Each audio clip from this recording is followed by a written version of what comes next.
A lot of y'all are well studied. You really learned what therapy is. You know the theory and you passed the tests. But when you get into the therapy room, things are different. And I need you to know why.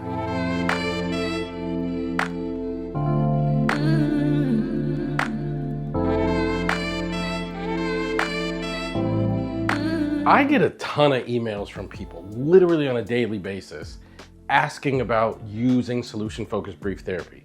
And today I want to talk about a very specific type of email that I get. And it's from people that tell me that they're already using it, but they're struggling with this kind of client or that kind of client or whatever kind of client. Like, it's people like that.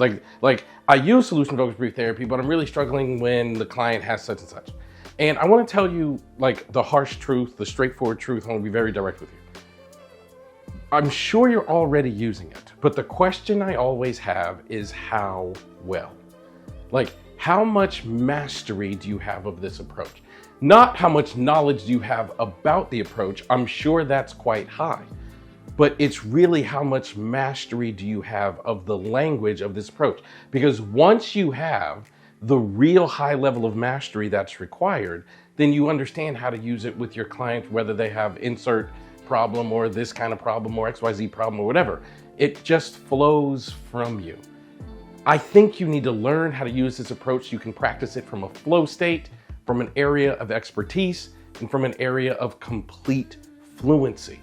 The problem is most people don't learn it to that degree, and they think just because they know what it is, they know how to apply it in their work. And this week we're doing a very large training, one of the largest trainings in the history of solution-focused brief therapy. Over 3,500 people have signed up already, and we're doing this in a few days. And as I've been sending emails out to my following, inviting people to sign up for this program, some people have responded by saying, I already use solution-focused brief therapy in my work, but I'm really struggling with these kind of clients.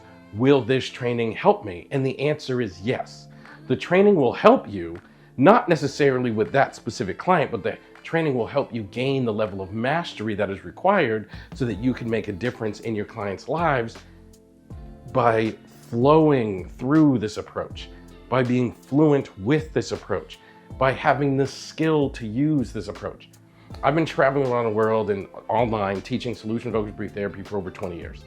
The hardest thing that I have to overcome, and I struggle to overcome it today just as I did nearly 20 years ago, is teaching people the difference between knowledge and skill.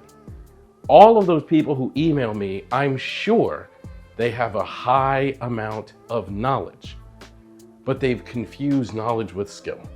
And I keep trying and I keep trying and I keep trying, and I'll continue to try to promote the idea and how important it is that you have skill. Knowledge is not enough when you're sitting with a client who's struggling with an issue. Skill is what you need.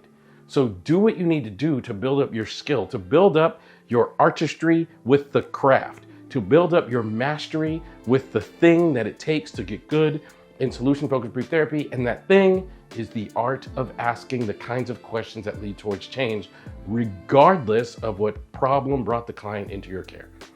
That's what the focus is of all my trainings. That's what the focus is of this upcoming training that we're doing. And by the way, we still have some spots, registration still open when you watch this video. So if you want to join in the video, click on the link. And if you watch this after the event, the link will just take you nowhere. But if you watch this while the registration is open, click on the link and you can join us in the event. But no matter what, no matter where you go, no matter what you do, understand that this is not something you can get good at just by knowing what it is. You can't study this in a book. You have to put it into practice and build the skill. That's what all of my trainings are about. That's what this upcoming training is about. That's what my books and things I write are about. That's what everything I'll ever do is about. So hopefully you will engage in material thinking about skill and not knowledge. And I really do. I hope I see you in our upcoming event.